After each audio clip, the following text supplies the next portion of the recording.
तुळजाभवानी विकास आराखड्यातील भूसंपादनासाठी 19 कोटींची निधी मंजूर। राज्य सरकारकडून जिल्हाधिकाऱ्यांना निधी वितरणासाठी मान्यता। भूसंपादनाच्या कामाला वेग येणार।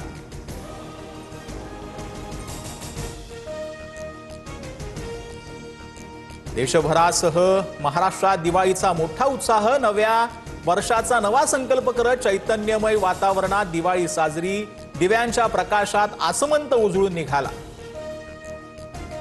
पंतप्रधान मोदींकडून जवानांसोबत दिवाळी साजरी। मोदींकडून INS विक्रांतला ही भेट, तर मोदींनी राष्ट्रपती मुर्मूंची भेट घेत दीपावलीच्या शुभेच्छा दिल्या। येत्या काही दिवसात सोनं चांदी आणखी महागण्याची शक्यता। 226 मध्ये सोनं 1,60,000चा टप्पा गाठणार तज्ञांचा अंदाज, तर चांदी तब्बल 2,40,000वर पोहोचण्याचा अंदाज।